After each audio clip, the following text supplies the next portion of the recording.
bancos. Déjenme presentar a la doctora Nancy Benítez. Ella lleva más de 25 años en los bancos de sangre como directora, más de 25 como directora del laboratorio de OneBlood. Es responsable de la operación técnica de los laboratorios de referencia de inmunohematología.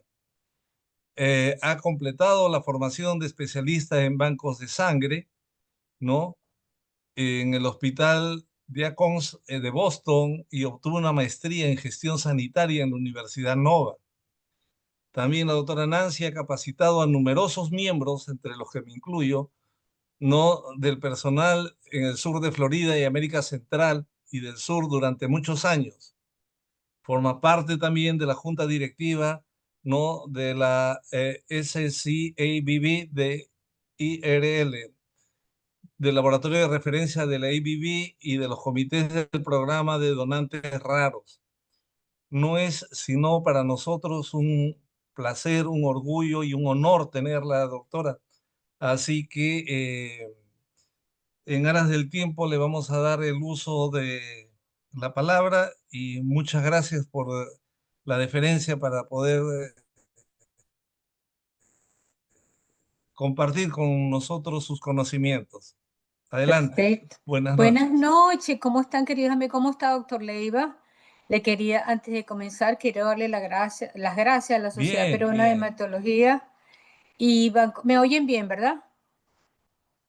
¿Me pueden oír bien? Perfecto, lo escuchamos perfecto. Ok, perfecto. Sabe que una de las estreses más grandes que uno tiene en estas conferencias es que uno tenga la capacidad de poner las láminas y que se pueda oír bien, porque yo sé que hay muchas personas que están en este momento esperando la charla. Entonces quería nuevamente comentarle que muchísimas gracias por la invitación. Usted sabe que a mí me encanta la educación. Aparte de eso, me da mucho orgullo poder compartir con ustedes un poquito de mi experiencia. Y por supuesto, gracias a la Sociedad Peruana de Hematología y Bancos de Sangre y a la doctora Mariela Delgado que me hizo esta amable invitación. Además, es importante darnos cuenta que muchísimas gracias a los participantes, porque yo sé que la mayoría de ustedes está levantados de las 5 o 6 de la mañana, ¿verdad? Para compartir y que están aquí con nosotros para compartir, a pesar de que han tenido un día bastante arduo como yo, pero aquí estamos para tratar de aprender el uno con el otro. Entonces voy a hablar con ustedes acerca de anticuerpos que no leen los libros, un rompecabezas serológico, espero les guste. Y como lo mencionaron anteriormente, gracias por la introducción, yo soy en este momento la vicepresidenta de los laboratorios de referencia de OneBlood en la Florida. Entonces, cuando Mariela me llamó y me dice, mira Nancy, yo quisiera que tú nos ayudaras en una charla, esta fue mi expresión, ¿verdad? Oh my God. Tantos casitos interesantes que tengo yo, que puedo compartir con el público de hoy, mi público tan querido, mi público peruano. Entonces pensé que ustedes están bastante avanzados en banco de sangre y pensé traer dos problemitas serológicos que me dieron bastante dolor de cabeza, pero que espero que les traiga alguna información a ustedes que les pueda ser de ayuda para el futuro. Entonces, decidí que cuáles son los objetivos durante el día de hoy. Vamos a revisar conceptos generales de banco de sangre, de técnicas especiales, cuáles son esas aplicaciones técnicas, cómo encontrar sangre compatible para ese paciente que está ya esperando que nosotros le demos esa unidad de sangre tan importante para él para retomar su vida normal. Y, por supuesto, quisiera que trabajáramos un poquito juntos. Usted sabe que a mí no me gusta hablar toda la noche, sino que ustedes me ayuden y quisiera que por favor escribieran unas noticas en el chat y si no tienen acceso al chat, anoten en un papelito a ver si podemos trabajar juntos, porque ya a esta hora de la noche, estoy segura que algunos de ustedes estamos cansados, entonces esta interacción nos va a ayudar a mantenerlos un poquito más alertas. Entonces, quisiera hablar un minuto acerca del banco de sangre para el cual yo trabajo, que se llama OneBlood. Este es un banco de sangre centralizado que está ubicado en, déjame poner mi pointer, ok, está ubicado en la región de la Florida, aparte que tenemos un lugar de establecimiento en Charlotte. Entonces, como lo ven acá, estos puntos azules representan los laboratorios de referencia. ¿Por qué por qué decidimos ser un banco de sangre centralizado? Porque nos dimos cuenta que había mucha competencia con los donantes, que los donantes se confundían a veces, queríamos mejorar también el control de calidad, queríamos estar seguros que todos los productos que producíamos eran los más correctos. Además, es un costo análisis que nos favorece a nosotros. Entonces decidimos los 7 laboratorios de banco de sangre que había en el estado de la Florida unirnos. Empezamos por la Cruz Roja, el Community Blood Center. Ustedes me han visto en el pasado, me han oído en el pasado que hablé también del Community Blood Center, el South Florida, y algunos de ustedes han tenido la oportunidad de visitarlo. Entonces, estos puntos azules representan los laboratorios de referencia que tenemos, que son 5. Uno en Miami, que es en la zona de Fort Lauderdale, que yo creo que algunos de ustedes han tenido la oportunidad de visitarlo. Uno donde vive Mickey Mouse, que es en Orlando. Otro en Tampa y otro que se encuentra en Jacksonville y el quinto que se encuentra en la región de Charlotte. Tenemos aproximadamente 250 hospitales y colectamos más de 1 millón de unidades al año. También tenemos un laboratorio de biología molecular, un solo laboratorio de biología molecular que el OneBlood sirve aproximadamente 25 a 30 millones de habitantes en esta área. Entonces, ¿por qué nosotros estamos interesados en tener laboratorios de referencia? ¿Por qué es tan importante tener laboratorios de referencia? Porque sabemos que hay pacientes que producen anticuerpos y yo quiero que nos veamos un rato en esta lámina tan importante que nos indica cuál es el porcentaje de anticuerpos que los pacientes producen. En la población en general, que es la mayoría de los hospitales, aproximadamente de 2 al 5%, diría que entre 2 al 5% hay anticuerpos. O sea que ustedes hacen su prueba de rastreo y encuentran que aproximadamente hasta 5%, dependiendo del tipo de población, van a conseguir anticuerpos. Pero tenemos otras categorías clínicas que producen anticuerpos con más frecuencia. Por ejemplo, los pacientes con anemia plástica, que son transfundidos en muchas oportunidades, ellos producen hasta 12% de anticuerpos. Los pacientes que tienen autoinmunidad, que tienen anemia, anemia hemolítica, autoanticuerpos generalmente de tipo caliente o frío, 20% de ellos produce anticuerpos. Tenemos pacientes, estas dos categorías son muy importantes, los de talasemia, los síndromes mielodisplásticos, que producen hasta un 35%. Y luego, una de las áreas de los pacientes que nosotros nos dedicamos con más esfuerzo son los pacientes que tienen anemia drepanocítica, porque ellos producen más anticuerpos que las letras de un alfabeto.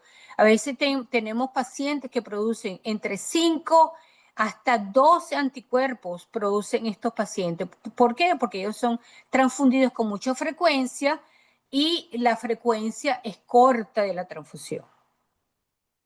Ahora, cuando tenemos un paciente con anticuerpos, por supuesto, tenemos que saber cuál es la especificidad de ese anticuerpo, porque le tenemos que conseguir la sangre compatible.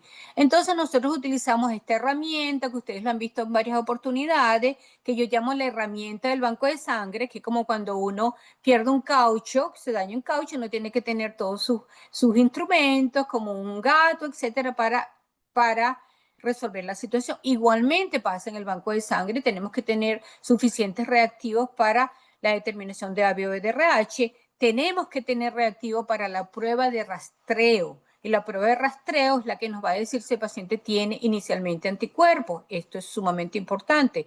¿Y por qué? Porque tenemos que saber si el anticuerpo, el que tiene presente el paciente, es de tipo IgG o IgM. Sabemos que ambos tienen diferentes importancias clínicas. En cuanto a laboratorios de referencia y laboratorios que también tienen mujeres que van a tener bebé, etcétera, o niños, tienen que tener la capacidad de tener el CUN directo. El CUN directo nos indica si el paciente tiene un autoanticuerpo o está teniendo una reacción de tipo transfusional. Y también el fenotipo y el genotipo. ¿Por qué? Porque si nosotros sabemos cuál es la característica, qué antígenos el paciente tiene negativos y qué antígenos positivos, podemos inferir cuál es el anticuerpo que este paciente puede formar. En este caso, veamos acá, El paciente es negativo para el C pequeño, para el E grande, están indicados en rojo. Además que el paciente tiene DOFIE negativo, que el negativo, M negativo. O sea que este pacientico, si tiene anticuerpos, lo más probable es que son anticuerpos de tipo comunes, que pueden ser el C pequeño, E grande, el DOFI, el KEL. ¿Por qué? Porque él no tiene esos antígenos específico. Además tenemos varias sustancias químicas y esta noche me va a dedicar a hablar acerca de estas sustancias químicas que me parecen tan importantes. Ustedes las han oído, pero vamos a hacer un poquito más de referencia acerca de cómo estas sustancias químicas nos pueden ayudar a la resolución de estos anticuerpos que nos encontramos en los bancos de sangre. ¿Cuáles son las sustancias químicas más importantes que utilizamos en nuestro laboratorio? Tenemos varios y ustedes están familiarizadas con ellas. Las enzimas proteolíticas, puede ser ficina o papaína, no importa qué tipo sea, de cualquiera de las dos, pero son enzimas proteolíticas. Y ya vamos a ver qué hacen las enzimas proteolíticas. Tenemos también otro químico que es muy importante para la determinación de anticuerpos, que es el DTT. Ni siquiera me atrevo a decir el nombre porque es muy complejo. Y hay dos tipos de DTT, la concentración, el que se usa para tratar las células y el que se utiliza para tratar el plasma porque tiene funciones diferentes y la vamos a ver durante el resto de la charla. También tenemos la trixina, la cloroquina, sustancias neutralizantes como son la neutralización de Lewis, la neutralización de P, y tenemos sustancias recombinantes que son partículas específicas que neutralizan, son recombinantes, son piezas como para neutralizar y destruir la actividad del Dombrot, del Holi, etcétera, algunos otros anticuerpos. Ahora, vamos a hablar un poquito de la ficina. Y ustedes han visto bastante, ustedes quizás me han oído anteriormente hablando de la ficina, el tratamiento enzimático, pero ¿por qué es tan importante? Porque la enzima debilita o destruye ciertos antígenos. Y quiero que pongan atención acá, ¿verdad? Rompe las cadenas que están acá, en esta zona, y elimina ciertos antígenos o los debilita. Mire cómo están, como esta porción que se debilita son las glicoforinas. Tenemos la glicoforina A y la glicoforina B. En la glicoforina A se tienen todos los antígenos del MN y en la glicoforina B se tienen los antígenos que pertenecen al S, que son los más comunes. Entonces, vean acá, cuando se hace el tratamiento con enzima, lo que hace es que esto se rompe y esta célula roja queda negativa para ciertos antígenos. Como se libera un poco lo que estaba en la superficie del glóbulo rojo, se expone o se desenmascara antígenos ocultos. Cuando hacemos tratamiento con enzimas, vemos que hay antígenos que estaban ocultos, como los del sistema RH, como los del sistema KIT, que salen y se hace mucho más fácil de detectar un anticuerpo contra esta especificidad débil. También intensifica o mejora ciertos antígenos. Ahora vamos a hacer una trivia. Es importante que interactuamos, ¿verdad? Entonces ustedes me van a ayudar a mí con decirme cuáles son los antígenos que ustedes se acuerdan que son destruidos por ficina o papaína, que son las enzimas. Elija la mejor respuesta. La respuesta 1. ¿La ficina destruye los antígenos del DOFI y DOFI-B? ¿O será la B, la ficina destroza antígenos del DOFI y DOFI-B, el sistema MN y las variables de S?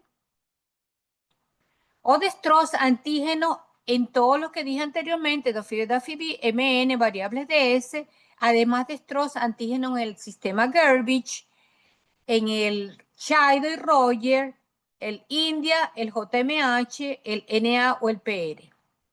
Vamos a ver, estamos personas, por favor escriban en el chat, no tengo la capacidad de ver el chat, pero si alguien tiene la capacidad de ver el chat me dice.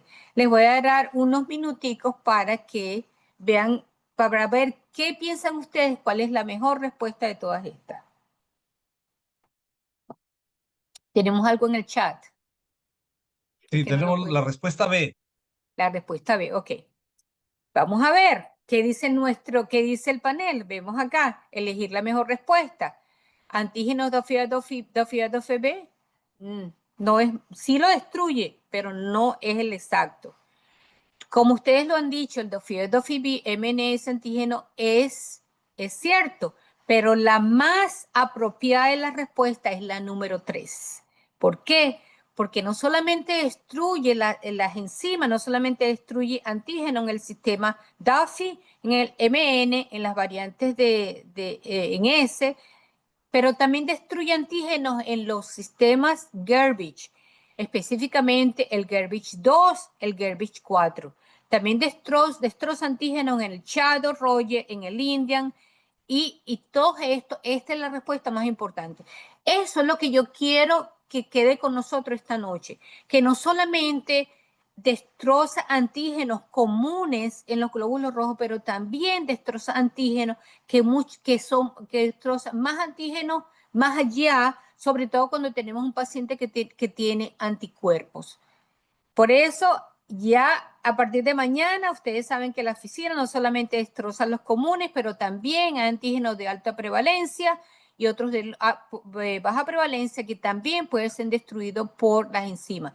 Y esto es importante y lo vamos a ver por qué cuando veamos el casito.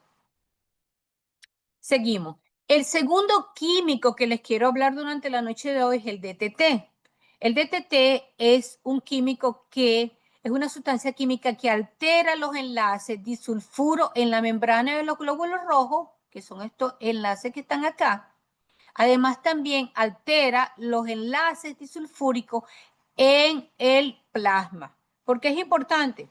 Por ejemplo, si tenemos dos tipos de DTT. Tenemos el de alta concentración, que es el tratamiento que hacemos con las células, que es el 0.2 molar, que debilita o destruye ciertos antígenos, como son los del sistema KEL, los del sistema Lutheran, el JMH, el Donbrock, el Indian, una cantidad bastante alta, que son antígenos generalmente de alta prevalencia, que lo que significa esto es que la mayoría de las personas tienen estos antígenos. Además, destruye los receptores del CD38 y es importante porque si tenemos un paciente que está recibiendo DARA, la mejor forma de nosotros saber si es, aparte de la historia, si el paciente está recibiendo DARA, que eso es este químico que se está utilizando muchísimo, este medicamento que se está utilizando muchísimo, nos ayuda a resolver el problema porque ese no es un anticuerpo común, sino es un anticuerpo contra ciertos antígenos. Entonces, en cuanto al suero, la concentración, cuando hacemos el tratamiento de DTT en el suero, que es mucho más baja, 0.01 molar, se puede diferenciar entre la hemoglobina de tipo IgG e IgM. ¿Y por qué esto es tan importante? Porque si tenemos una paciente que está embarazada y tenemos, por ejemplo, anticuerpos como el anti-M o el anti-N, tenemos que saber si ese anticuerpo es tipo IgG o IgM. Si es de tipo IgM, no nos preocupamos. ¿Por qué? Porque sabemos que ese anticuerpo no va a causar la enfermedad hemolítica del feto y el recién nacido porque no cruzará la placenta. Pero si tenemos un anticuerpo de tipo IgG, sabemos que tenemos que tener mucho cuidado con esa embarazada porque ese IgG va a atravesar la placenta y puede producir enfermedad hemolítica en el feto o en el recién nacido. Entonces, todos estos conceptos que están acá, se los quiero dar al comienzo porque las dos casos que le voy a presentar esta noche están muy relacionados con cómo se resuelven los casos utilizando estos químicos. Vamos al caso número 1. Esta es una pacientica hispana de 50 años de edad, con diagnóstico de sangramiento vaginal, antecedente de transfusiones, que es importante, la señora fue transfundida con 2 unidades de sangre durante una cirugía de cadera, que tuvo un accidente de motocicleta y hubo que darle 2 unidades de sangre. O sea que la señora ha sido inmunizada, probablemente se inmunizó durante la transfusión. Cuando llegó al hospital, me comentaron que habían hecho la prueba de rastreo y que la prueba estaba positiva pero que teníamos que resolverlo pronto porque necesitaba 3 unidades de glóbulos rojos para ir a cirugía. Perfecto, la hemoglobina es 9 gramos por decilitro. Si la mujer no sangraba, la señora no sangraba, esta hemoglobina no es tan baja. Sin embargo, teníamos que estar preparados porque esta señora tiene un sangramiento vaginal.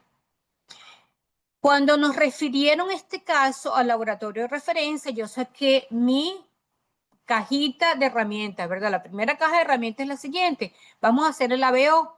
Hicimos la detección del ABO. Desde el punto de vista frontal, el paciente parece A, ¿verdad? Y cuando hacemos la prueba reversa, efectivamente, confirmamos que el paciente es ARH positivo.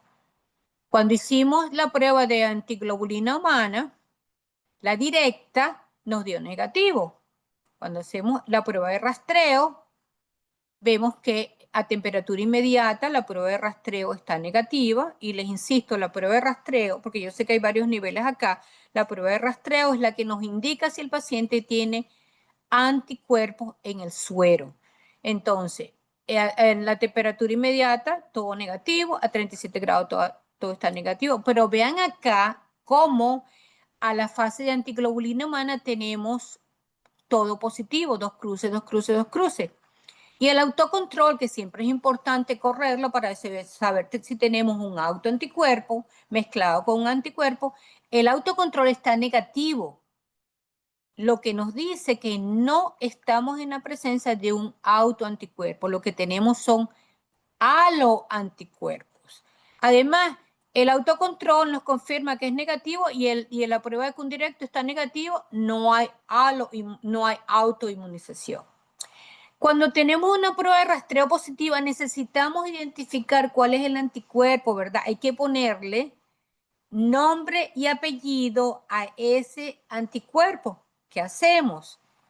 Corremos un panel. Si no tienen suficientes reactivos para correr un panel completo, pueden hacer una prueba selectiva. En este caso, afortunadamente teníamos un panel, corrimos un panel de 10 células y todas las células eran positivas. Exactamente la misma aglutinación. 2 cruces, 2 cruces, 2 cruces, 2 cruces. Se nos montó el gato a la batea porque no sabemos exactamente, todo está positivo. Y yo estoy segura que algunos de ustedes han tenido casos parecidos a este, ¿verdad? ¿Qué debemos hacer a continuación? Vamos a ver. Quiero que me ayuden a través del chat. El doctor Leiva me va a ayudar a decir qué dice en el chat. ¿Qué dicen ustedes, compañeros? Tenemos que realizar otro panel. Realizaremos genotipo o fenotipo. Continuemos trabajando con el caso mañana. O llamen al director médico o mándenselo a Nancy al banco de sangre. ¿Qué creen ustedes que es dentro de estos 4 posibilidades? ¿Cuál es la parte más secuencial que debemos seguir? Vamos a ver. Le voy a dar un minuto, doctor Leiva. ¿Qué dice el público? A ver, todavía no se pronuncia, Ujú. pero vamos con el 2. Con el número 2, perfecto, maravilloso. Es importantísimo. Vamos a evaluar uno por uno. Realizar otro panel sería no apropiado. ¿Por qué? Acuérdense que la muestra de los pacientes son limitados. A veces trabajamos toda la noche y todo el día con paneles y paneles y paneles y paneles, y si corremos muchos paneles y todo está positivo, no estamos trabajando en una forma secuencial y lógica. Efectivamente, el realizar el fenotipo y el genotipo nos ayuda mucho. ¿Por qué? Porque es la llave que nos abre la puerta. Como les comenté anteriormente, si sabemos cuáles son los antígenos que el paciente no tiene en los glóbulos rojos, esos son los anticuerpos que se pueden formar. Como vemos acá, esta paciente es negativa para el E grande, el C pequeño, el S grande, el KEL, el DAFI, y creo que el JKB también, que no lo veo aquí porque está tapado esto. Déjeme bajar un poquito acá. Entonces, ya sabemos que el paciente puede producir alguno de estos, R1, R1, tenemos que enfatizarnos en esto. Cuando nosotros tenemos el fenotipo del paciente o el genotipo, si tenemos más tiempo, El genotipo también es muy importante, pero acuérdense que el genotipo requiere tiempo, aproximadamente 24 48 horas, pero tenemos que resolver este problema rápidamente porque la paciente necesita transfusión. Además, la paciente no ha sido recientemente transfundida, lo que es maravilloso, porque la célula, el fenotipo que estamos haciendo realmente es de la paciente. ¿Qué hacemos nosotros en estos casos? Podemos hacer una prueba selectiva. Sin embargo, si ustedes buscan dentro de su laboratorio alguna célula que sea negativa para los antígenos exactamente igual que el paciente tiene, nosotros le llamamos una célula fenotípicamente igual. Vean acá como esta célula de este panel es también negativa para el E grande, el C pequeño, el KEL, el DAFI, el JK y el S. Yo corro ese suero de este paciente que está positivo contra esta célula si tengo anticuerpos comunes que sean contra estos antígenos, tiene que darme una reacción negativa. ¿Por qué? Porque si la célula es negativa, no, el suero no tiene dónde pegarse. Eso es lo que se llama la prueba fenotípicamente igual. Eso ayuda mucho porque me da una idea general de qué es lo que está pasando. Pero vemos acá que la reacción continúa siendo dos cruces.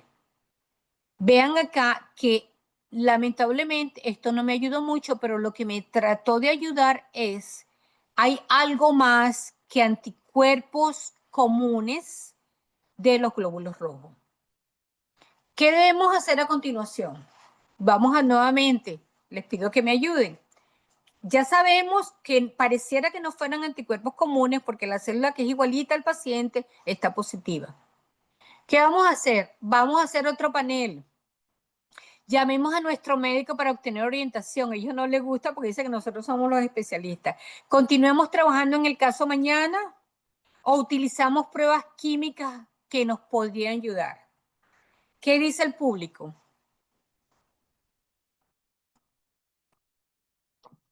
Doctor Leiva, ¿tengo alguien del público que me está ayudando? El 4. El 4, Tenemos las perfecto. 3 respuestas que nos dicen 4. Perfecto. Realizar otro panel, estamos hablando lo mismo. Acuérdense que este paciente tiene un anticuerpo que reacciona contra las células, está positiva. Podemos correr 20 paneles, gastar la muestra y no hacer más nada. Estas dos realmente no son las apropiadas, la 2 y la 3, porque tenemos que resolver el caso. El uso de químicos el uso de los químicos en los cuales estuvimos hablando al comienzo de la charla. Vamos a ver, efectivamente. Ven acá con las caritas. Vemos, es perfecto. ¿Qué químicos vamos a utilizar? Analizamos el plasma con los eritrocitos tratados con los dos químicos que les hablé hace un minuto. Los dos químicos importantes en el banco de sangre son la ficina y el DTT.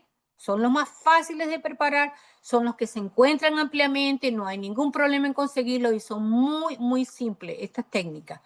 Entonces nos damos cuenta cuando tratamos las células de este panel que tiene 3, las de rastreo, las tratamos con ficina, vemos que estamos obteniendo una reacción negativa. O sea, que este anticuerpo que este paciente tiene es la célula, la especificidad, el antígeno es sensible a la ficina. Acuérdense que le dije anteriormente, puede ser, si la reacción es negativa, puede ser un anticuerpo del MNS, puede ser un anticuerpo del Gerbich 2, Gerbich 4, el Child-Roger, el JMH, el PR, etc. Vemos acá que también corrimos las células, el suero del paciente con DTT. Y vean acá que con DTT no lo tocó. Está igualito de la misma fuerza de reacción. ¿Qué hacemos nosotros con esta resultado? Tenemos en los laboratorios estas tablitas que son súper buenas, que nos indica cuáles son los efectos de las enzimas y sustancias químicas sobre los antígenos de los grupos sanguíneos. Y vemos acá cómo nos va a ayudar. Es como la pieza del rompecabezas que faltaba, ¿verdad? Vemos acá que Si el suero reacciona negativo con ficina, pero positivo con DTT, está entre esta especificidad. Puede ser un Chadon-Roger, puede ser un Gerbich 2, puede ser un NN, puede ser uno de estos. Sin embargo, desde el punto de vista práctico, el más común ¿de qué raza era la paciente? ¿Qué raza era la paciente? Hispana, ¿verdad? ¿Se acuerdan que hablamos que era una señora de 50 años de origen hispano? Cuando vamos a los libros, vemos que las pacientes hispanas, lo más probable que carece es del antígeno Gerbich 2. Es un antígeno que es muy poco común. La mayoría de la población la mayoría de la población en el mundo es positiva para el Gerbich 2. Pero al menos esto nos ayudó con el uso de los químicos a tratar de encasillarla en una zona específica. Trabajar secuencialmente y logísticamente. Vamos aquí, ficina negativa, DTT negativa. Esto no puede ser porque estaba DTT positivo. Esta de aquí, ficina positiva, DTT negativo, no es ninguno de estos porque sabemos que la reacción que nos dio en ficina era negativa. Igualmente aquí. Ya descartamos prácticamente todos estos anticuerpos porque no calzan en el rompecabezas. ¿Qué vamos a hacer ahora? Quería, como estamos hablando de todos estos clubes importantes, la señora era suramericana y si ustedes ven en los libros, las personas que son de Suramérica son negativas para el Diego B, esos son antígenos de alta prevalencia, como ustedes saben en su país hay mucho Diego B, pero el Diego B, si la paciente tuviera un Diego B, no tendría ningún cambio en la reacción con ficina o con DTT. Estos dos antígenos, el GUTI es de la población chilena, el SSA es algo muy raro. O sea que me está dando la doble fuerza o la doble orientación de que puede ser un antígeno, que puede ser un anticuerpo contra el Gerbich 2. ¿Qué tenemos que hacer ahora? Acuérdense que les comenté que el fenotipo era importante y vamos a hacer el fenotipo del Gerbich. Y nos damos cuenta que la paciente es negativa para el Gerbich. ¡Yay! Entonces, vemos acá que descartamos, continuamos trabajando con ficina porque la paciente, acuérdense que era negativa para el E grande, nos descartó el E grande, el C pequeño, con el ficina, el S grande, el KEL, lo único que no pudimos descartar con este tratamiento fue el DAFI B negativo y corrimos una célula que era Gerbich negativa, igualita que el paciente. ¿Todavía están conmigo? Claro, atentos. Perfecto. Ok. Vamos a hablar un poquito del Gerbich.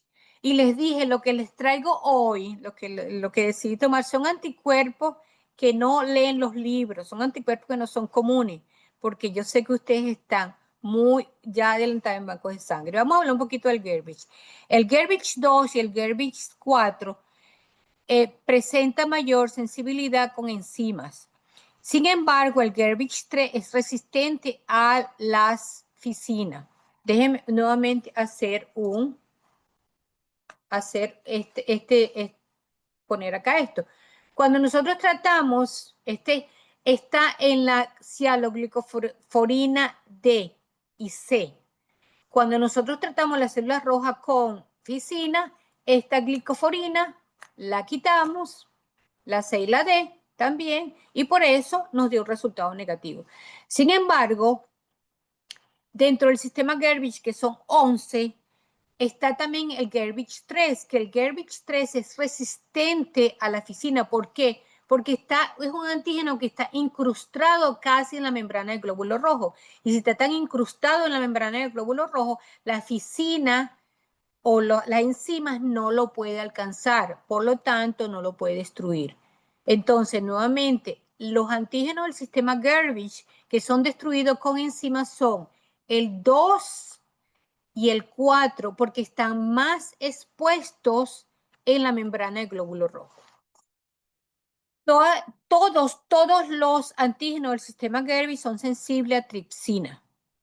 Y lo importante de este anticuerpo es que el significado clínico es desconocido. Y es un anticuerpo de alta prevalencia, es un antígeno de alta prevalencia. Véanlo acá, vean qué bonito este gráfico. Aquí nos enseña cómo la glicoforina C, y parte de la D que no está acá, la glicoforina C es la que carga es donde se encuentran los antígenos del sistema Gerby. Por aquí, por este ladito que está aquí, está el 3, por eso no es sensible. Ok, pero ahora vamos a lo más importante. Bueno, hicimos todos estos estudios esotéricos, estos estudios muy lindos, nos dimos cuenta que tiene un anti-Gerbich 2. ¿Cómo podemos encontrar sangre compatible? ¿Qué hacemos ahora? Como les comenté, el antígeno Gerbich 2, como los otros Gerbich, son muy difíciles de conseguir. Y yo tuve la oportunidad de hablar con un grupo que trabaja en Perú, que ya en Perú se han identificado 2 pacientes con anti-Gerbich 2. Entonces, ¿cómo se podrá conseguir sangre compatible? Y este soy yo, que pasé varias noches sin dormir pensando, ¿qué hacemos para conseguir sangre? ¿No les parece, no se les parece a alguno de ustedes cuando tienen esos casos difíciles, que no hayan cómo conseguir sangre? Pasan toda la noche despierto pensando cómo le va a conseguir esa sangre a ese paciente. Ok, vamos a pararnos un minuto a ver esta tablita, que también es súper importante y que nos resumen cuáles son las importancias clínicas de los anticuerpos. En esta sección, en la primera columna, tenemos que todos los anticuerpos en el sistema KEL, en el sistema Duffy, en el KIT, en el RH, en el MNS, sobre todo si el M es de IgG, el Diego es de Gobi, tienen importancia clínica. Estas tablitas son importantes también tenerlos en el laboratorio. ¿Qué significa? Que no importa qué suceda, nosotros tenemos que darle a ese paciente sangre negativa para ese antígeno, si el anticuerpo está presente. La segunda tablita nos dice que hay anticuerpos que tienen variabilidad de importancia clínica. ¿Qué significa eso? Que algunos días son blancos y algunos días son negros. ¿Y qué significa eso? Que algunos son destruidos cuando son transfundidos con una sangre positiva y algunos no son destruidos, son positivos pero no causan daño, no causan reacciones transfusionales. Dentro de esos tenemos el VEL, aquí como le puse una estrella, el Gerbich, acuérdense que estamos hablando del Gerbich 2, el Holly, el Cartwright. Tenemos otro grupo que también sabemos que la mayoría de las veces no tienen importancia clínica, que son los Lutheran, los Lewises. Esto lo hemos visto en el laboratorio, independientemente, acuérdense que estos son antígenos que son absorbidos en el plasma. Y la mayoría de los Lewises no tienen ninguna importancia clínica y no tenemos que preocuparnos. Nos fastidian la vida, sin embargo, no tenemos que angustiarnos. El MN, el P1, la mayoría de los MN y el P1 son de tipo IgM, o sea que independientemente que la prueba de rastreo está positiva con estos anticuerpos, no tenemos que preocuparnos. Causan otros problemas, nos causan otros problemas en las pruebas pretransfusionales, pero desde el punto de vista práctico, no tenemos que buscar sangre negativa para estos antígenos. Y tenemos aquellos que realmente se han identificado desde el punto de vista estadístico y se han escrito muchos journals donde tenemos anticuerpos que no tienen importancia clínica, como los del Chido, el Roger, el JMH y todo esto que está acá. Pero quiero que nos vayamos aquí al Gerbich. ¿Y qué dice? ¿Por qué? Porque tenemos un paciente que hay que buscarle sangre, no sabemos si tiene importancia clínica o no. Como tiene variabilidad de importancia clínica, tenemos que hacer una prueba especial que se denomina la prueba de monocapa y la llamamos nosotros MMA. ¿Cómo hacemos esta prueba? Nosotros tomamos, creo que me están viendo en la cámara, nosotros tomamos células de glóbulos rojos de los donantes, la ponemos en contacto con el suero del paciente, eso hay una sensibilización y luego dentro de eso, a esa reacción, le ponemos un monocito arriba. Y el monocito Si el monocito despega porciones del glóbulo rojo, después que lo incubamos y hacemos toda una cantidad de detalles, le ponemos complemento, si el monocito se come al glóbulo rojo o le quita un pedazo, eso se mide. Esa es una prueba de compatibilidad fuera del laboratorio, in vitro, pero que nos dice realmente cómo va a reaccionar esa sangre a nivel del organismo. Entonces, el MMA, que es la prueba de monocapa, mide la actividad fagocitaria de los monocitos en los eritrocitos incompatibles cuando están sensibilizados por el anticuerpo del paciente. Al final del ensayo se cuentan los monocitos que se han tragado los glóbulos rojos o que han cortado porción o que han originado fagocitosis, y se mide con una cosa que se llama el índice monocítico. ¿Cuál es el índice monocítico? Vean aquí una reacción negativa y vean aquí cómo está una reacción positiva. Están muy cerca o dentro. Vean acá como los glóbulos rojos están muy cerca de los monocitos que se los han cortado, se los han tragado. ¿Y cómo se interpretan estos resultados? Si la reacción de adhesión o la reacción de fagocitosis es 5%, eso se cuenta en un microscopio. Si la reacción es de 5%, se puede transfundir la sangre sin ningún riesgo, independiente que la unidad de sangre sea Gerbich positiva, que es la mayoría de la población. Si tiene 5%, no hay ningún problema, se pueden transfundir. Si la reacción el índice monocítico es 5 a 20%, hay un riesgo reducido de que la sangre que transfundamos se destruya. No es muy alto, sin embargo, tenemos que tener en cuenta este número y depende de la necesidad de transfusión, si lo tenemos que transfundir urgentemente o no, si vamos a decir darle una unidad de sangre. Si la prueba de monocito es mayor de 20%, tiene significancia, tiene importancia clínica. Por lo tanto, tenemos que conseguir una sangre que sea negativa. ¿Para qué? Para el Gerbich 2. Puede variar la sobrevivencia, pero nosotros no transfundimos absolutamente ningún paciente que tenga un índice monocítico más de 15. Le tenemos que conseguir sangre compatible. Y nuestro paciente tenía, ¿qué número? 36%. Lo están viendo acá. El nivel de monocítico era, el MI era 36%. ¿Qué nos dice eso? Que este anti-Gerbich 2 tiene importancia clínica y que hay que conseguir sangre compatible para este paciente. Pero ¿por qué yo escogí este caso como anticuerpos que no leen los libros? Porque la mayoría, si usted lee la literatura, usted se dará cuenta que la literatura dice que este anticuerpo no produce casi nunca, que no tiene importancia clínica. Por eso es importante hacer todas estas pruebas y siempre revisar un poquito más en la literatura, que es la que nos va a dar la realidad, porque no todos los anticuerpos leen los libros, no todos los anticuerpos reaccionan igual. Y como vemos en este caso, este es un caso específico donde el Gerbich, que creíamos que no tiene un cuerpo clínico, puede destruir los eritrocitos, sino a menos que le demos una unidad Gerbich negativa, Gerbich 2 negativa. Entonces, ¿cómo se apoyan estos pacientes? Tenemos que tener una buena comunicación con el grupo clínico. Va a necesitar el paciente cuántas unidades de sangre. Tenemos que tener un programa de fenotipo de donantes pocos comunes. Está en Perú, ya hay un grupo que se está dedicando a esto, y a nivel de Latinoamérica hay un esfuerzo gigantesco para empezar bancos de sangre, donantes raros, donantes especiales. Evaluación de la donación autóloga.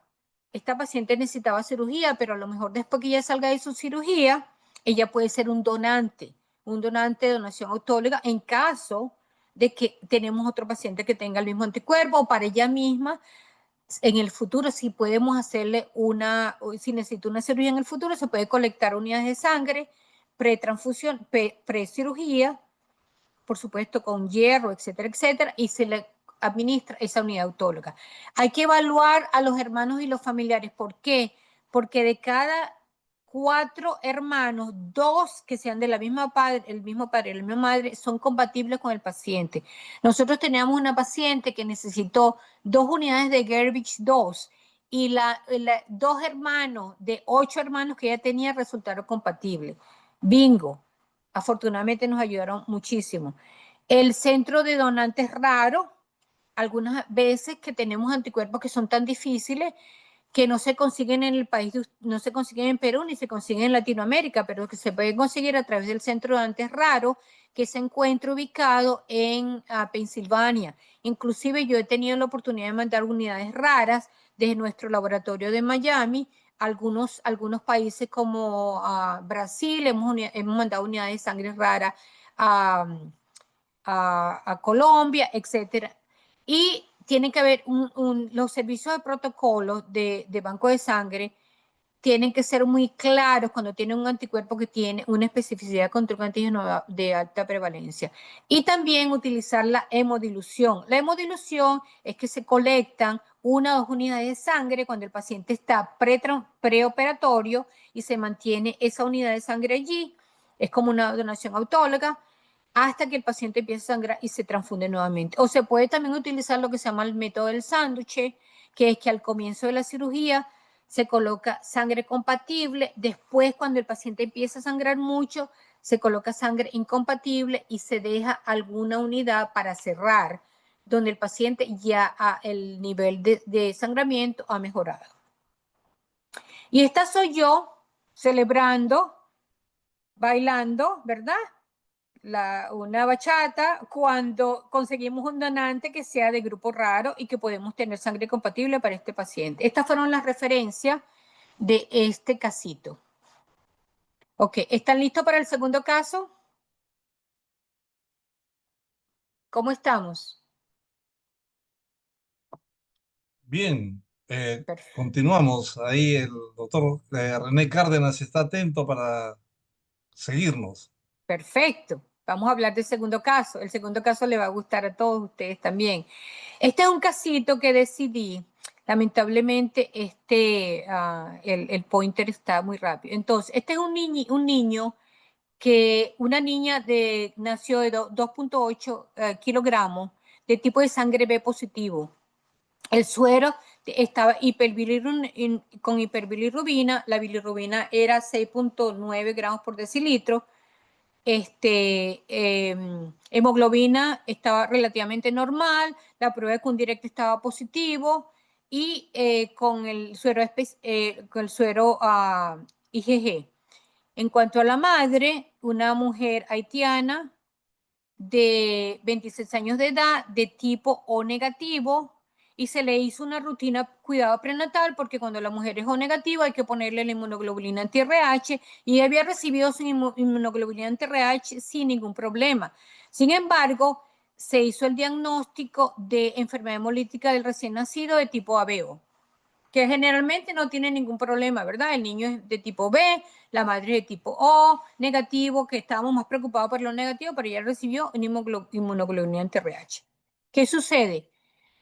Dentro de las 24 hasta 48 horas, el niño se coloca en fototerapia, porque generalmente cuando hay una discrepancia del sistema ABO en enfermedad hemolítica del defecto del recién nacido, no tiene importancia y se colocó discúlpeme que está pasando esto muy rápido, las láminas, se colocó en fototerapia. El día número 4, sin ningún problema, el niño fue enviado a la casa con bilirrubina de 10 gramos por decilitro, no había pasado nada.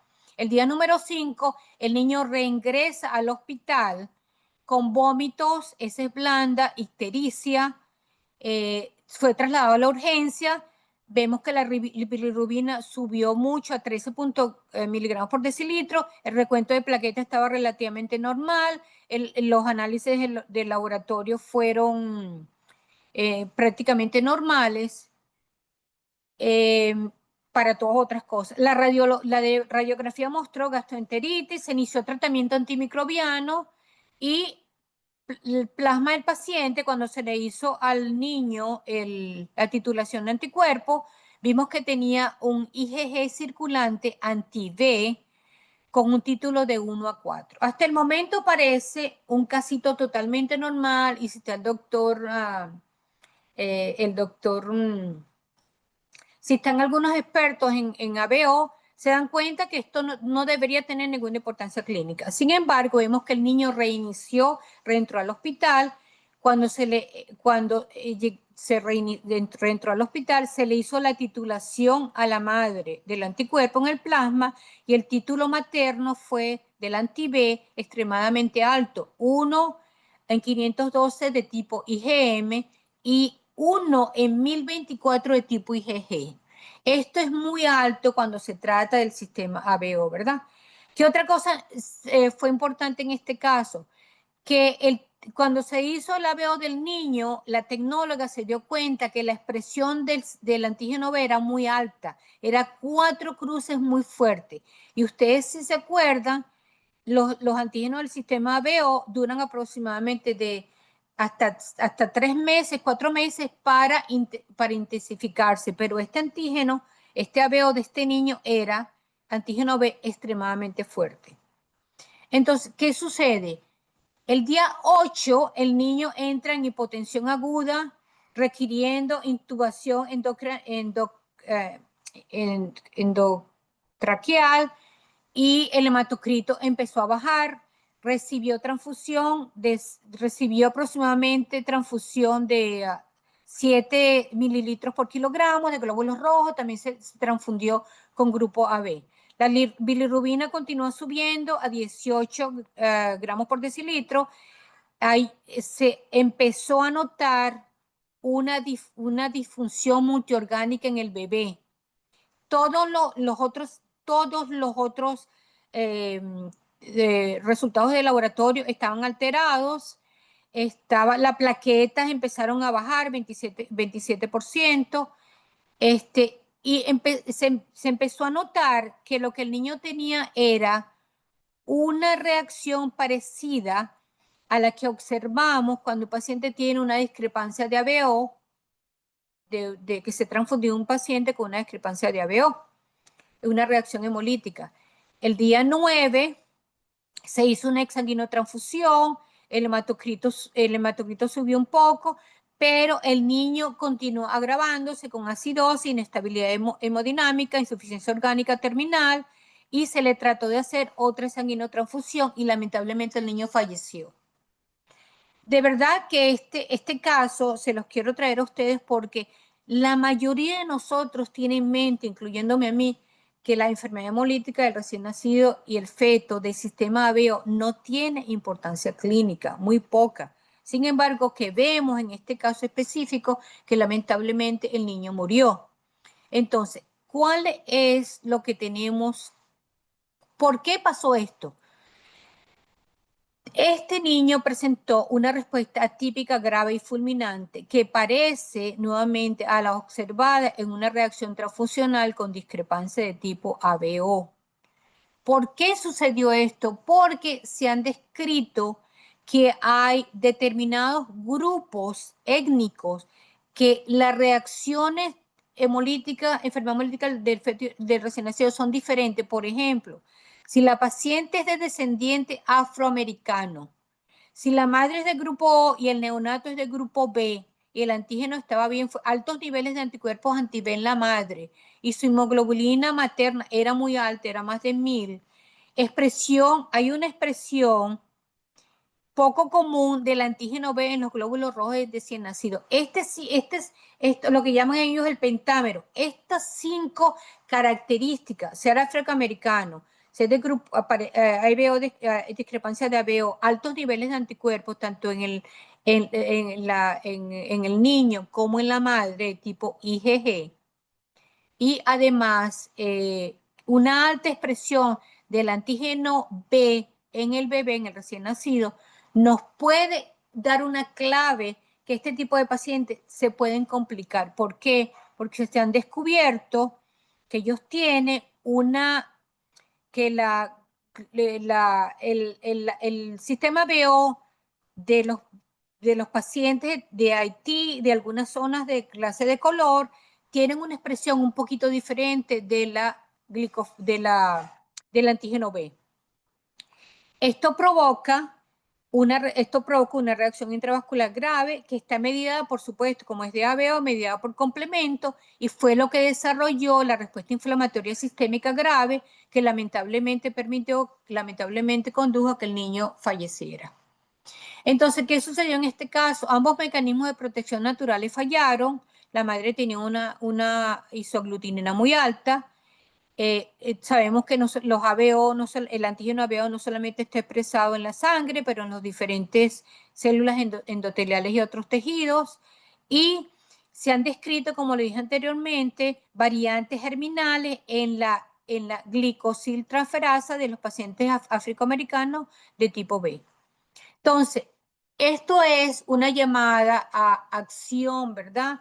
Este anticuerpo no leyó los libros, porque sabemos que este niño con el curso normal que se le había dado de fototerapia al comienzo y fue a su casa, debía haber estado normal. Lamentablemente, los médicos en este momento creyeron que era un simple problema, otro problema, y no se le hizo la sanguinotransfusión a tiempo. Lamentablemente, el niño falleció. Entonces, le quería traer este caso porque cuando hay estos problemas, generalmente tenemos que tener otro curso de acción. Se podría haber dado al niño eculizumab, que atenúa la producción de complemento, principalmente la porción C5. Entonces, desde el punto de vista práctico, este es un anticuerpo que no leyó nada, es un anticuerpo que es anti-B, que fue rarísimo y que me pareció interesante traérselo a ustedes. He hablado por bastante rato, creo que ya tengo más de una hora, espero que todavía están despiertos y creo que cumplí el objetivo, que le traje 2 casitos de anticuerpos que no leen los libros y que por supuesto algunos de estos anticuerpos requieren mucho más atención. En el primer caso, vimos un anticuerpo de alta prevalencia, el Gerbich-2, que es muy difícil conseguir sangre compatible, y vimos cómo lo tratamos con los químicos y nos ayudó a resolver el caso. En el segundo caso, es como dicen, para un despertar, porque la mayoría de nosotros tenemos en nuestros conceptos que hemos oído a través de los años que la enfermedad hemolítica del recién nacido y del bebé del grupo ABO no tiene tanta importancia clínica, pero como vemos en este caso, se presentó como una reacción transfusional. Muchas gracias por la atención. Si quieren saber un poquito más de lo que hablé y tienen alguna pregunta, estoy aquí para un ratico más con ustedes y aquí les dejo mi correo electrónico.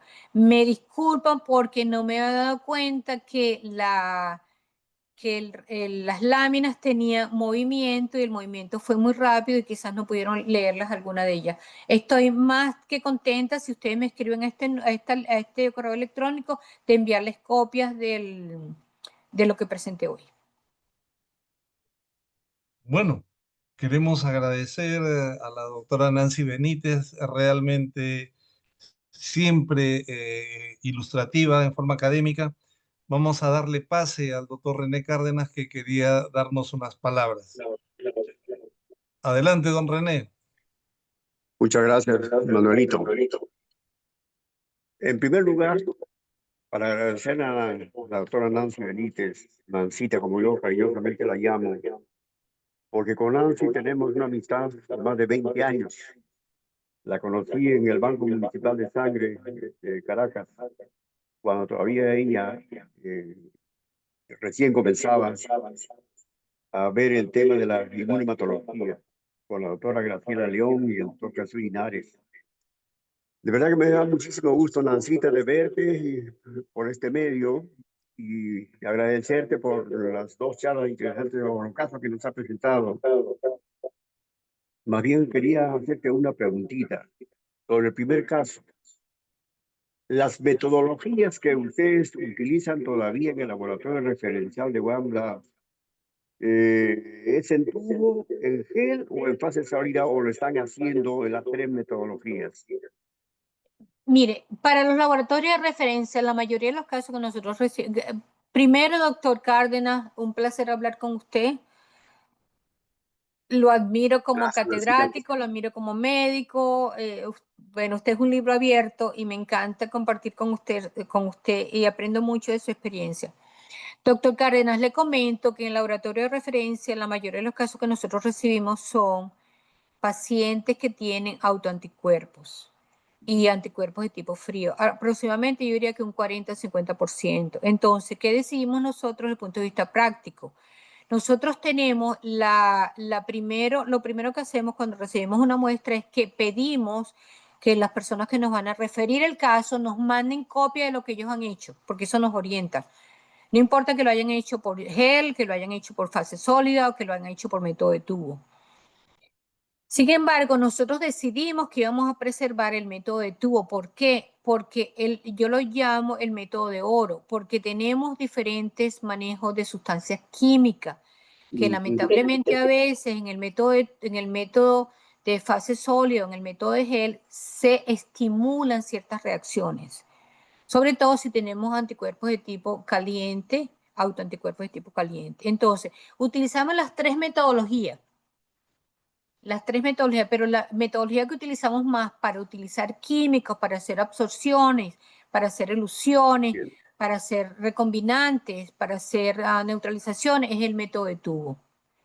Sin embargo, si tenemos casos donde me envía la persona que me está enviando el caso, me dice, mira Nancy, esto reacciona en la fase sólida de esta forma, también hacemos evaluaciones en fase sólida. Pero desde el punto de vista práctico, para referencia, yo todavía mantengo el tubo porque nos ayuda muchísimo. Hay cantidades de cosas que lamentablemente hemos tratado de hacer evaluaciones y estimula mucho, que es increíble para rutina, pero a veces hay reacciones que no podemos, lamentablemente, resolverlas si no tenemos el método de tubo. Claro, claro. Gracias por la pregunta, doctor. Eh, Sobre el segundo caso de la enfermedad hemolítica por incompatibilidad ABO, sí me llamó mucho la atención la cantidad de anticuerpos de tipo IgG que ha inducido el antígeno B en la madre. Es cierto que es poco frecuente, pero esto creo nos induce a dos cosas. A titular, no estamos acostumbrados a titular anticuerpos en este. Exacto. Ujú. No, y eso es importante porque eso nos podía orientar. Si es que hay un problema de tipo hemolítico como este caso, a determinar o buscar la explicación de esta reacción hemolítica, obviamente descartando la posibilidad de que sea inducido por algún agente viral. Pero Exacto. incompatibilidad veo con estos títulos altísimos de tipo IgG, de más de 1025 DILs de títulos, realmente bastante llamativo y es poco frecuente. Sí, ¿Con exacto. qué se encuentran ustedes en el laboratorio referencial este tipo de problemas? Mire, este fue un caso que decidí traerlo.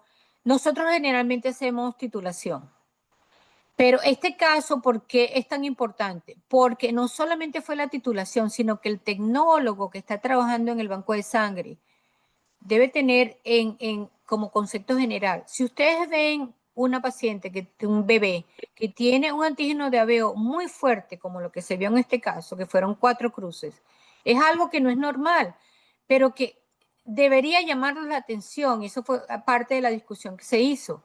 Primero, la combinación entre una paciente de afroamericana, de Haití, y ustedes tienen inmigración de Haití también. Una paciente Exactamente. haitiana, porque tiene modificación en lo sé en inglés, en la formación del antígeno, el antígeno B. Tienen una subdivisión que realmente hace que se exprese, el antígeno B se exprese fuertemente. Entonces, una paciente haitiana, una paciente con alto título de anticuerpos, sobre todo IgG, el niño llegó con características de problemas sistémicos, orgánicos. Entonces se creyó que era algo viral y lamentablemente resultó ser. Quizás si este tipo de cosas la promulgamos más, es posible que casos como este se pueden evitar, porque si ponemos 1, 2 y 3 juntos, como fueron la haitiana, alto título, antígeno fuertemente expresado en el bebé, quizás tenemos otro curso de acción. Por eso quería traerlo, porque no es algo que es común. Nosotros no estamos acostumbrados a ver esto. Y esto quería que fuera, como siempre trato, que se fuera educativo. Claro, Y claro. ayudarnos en este tipo de casos, porque es los detalles.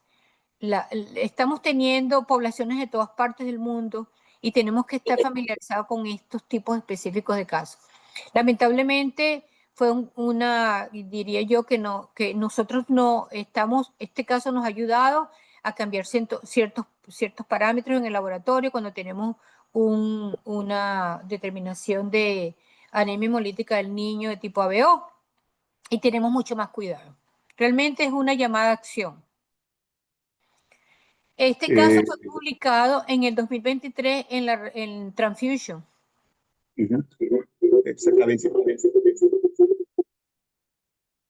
¿Determinan ustedes el carácter secretor de estas madres de grupo A o de grupo cuando tienen a un subtipo, en el caso del antígeno A1, A2, y los otros subtipos, ¿no? De la X, AM, a LAE, AVAN, o los subtipos del antígeno B? Generalmente hacemos son los títulos en el suero, doctor. Ya. Otra cosa que pudiera ayudar, es importante, que usted está hablando de enfermedad hemolítica del feto. Podemos tener una madre que tiene un anti-M, o podemos tener una madre que tiene un anti-N, o podemos tener una madre que tiene otra especificidad. Esos anticuerpos hay que determinar si son de tipo IgG o IgM. ¿Y qué es lo más fácil? Tratamos el suero de la madre con 0.01 molar de TT, porque si es de tipo IgM se va a destruir. ¿Por qué? Así es. Porque el DTT rompe los lazos disulfúricos. Entonces, ya sabemos que no tenemos que angustiarnos con esa madre porque tiene un anticuerpo que no va a cruzar la placenta.